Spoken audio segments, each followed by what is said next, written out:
Cette vidéo vous est présentée par la boutique de Dicehall.com, les prix les plus bas sur vos jeux de société favoris.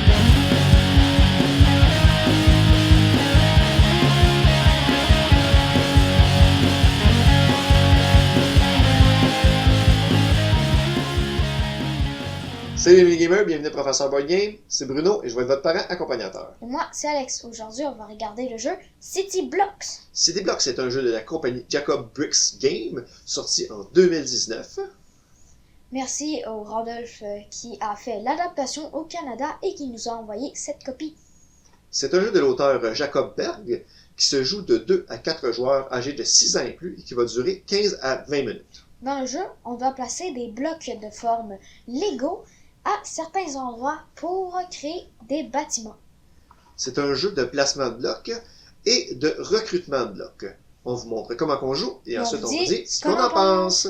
Comment joue-t-on à City Blocks? Pour la mise en place, c'est la même chose, peu importe le nombre de joueurs. On distribue à chaque joueur 3 terrains qu'il place en avant d'eux.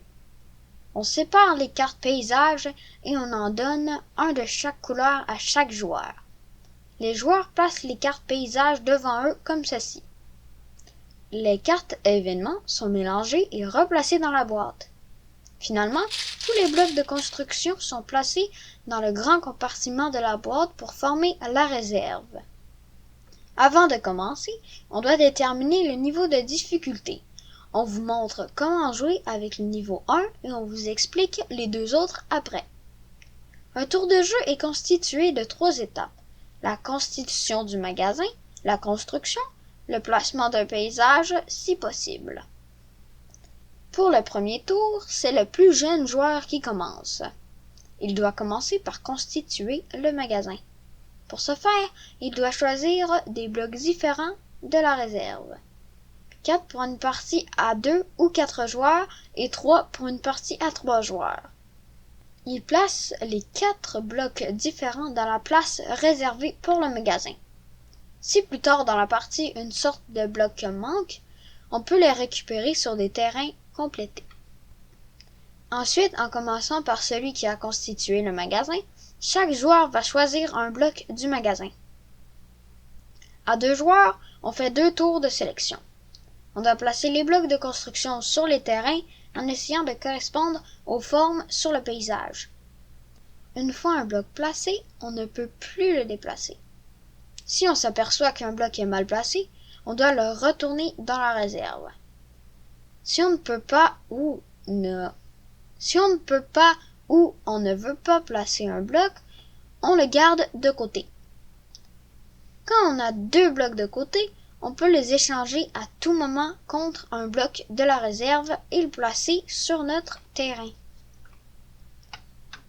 Pour la dernière étape du tour, chaque joueur peut, s'il le veut, placer une carte paysage sur un terrain.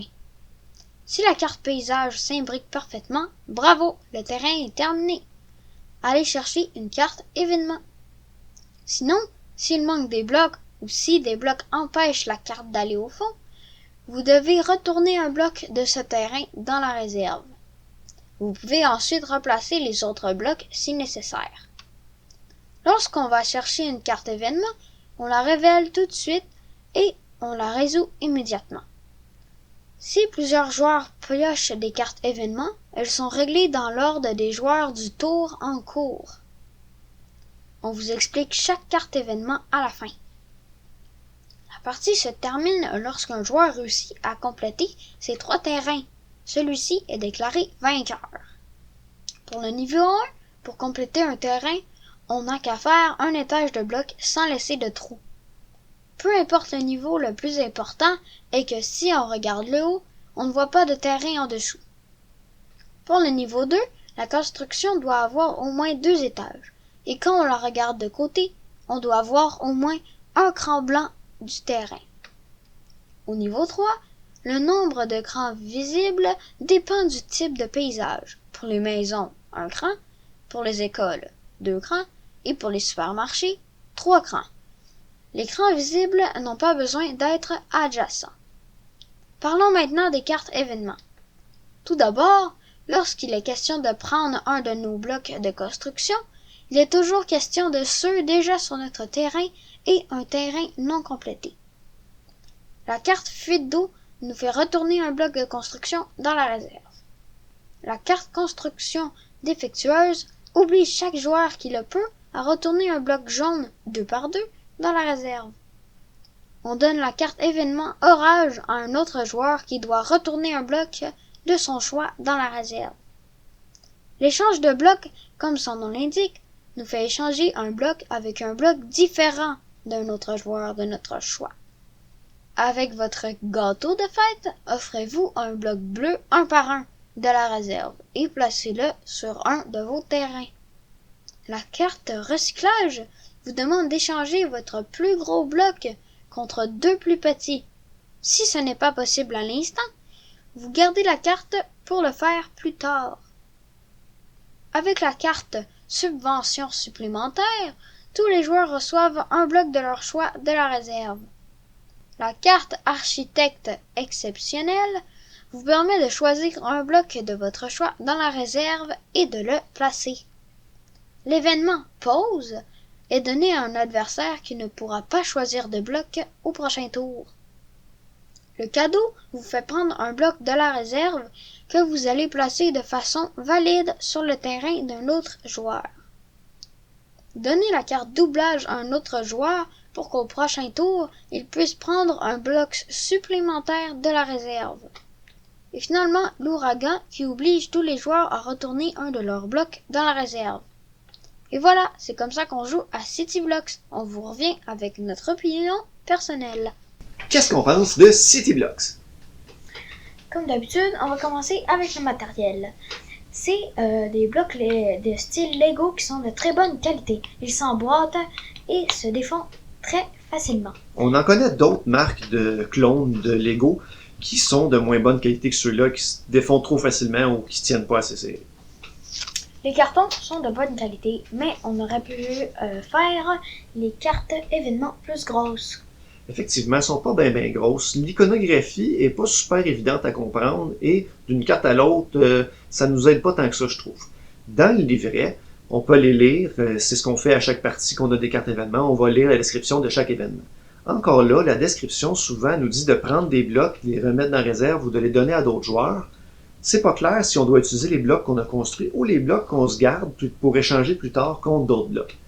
De mes recherches que j'ai faites sur Internet, l'auteur semble dire que c'est toujours les blocs qu'on a construits, sauf exception, ce qu'on vous a montré dans les règles.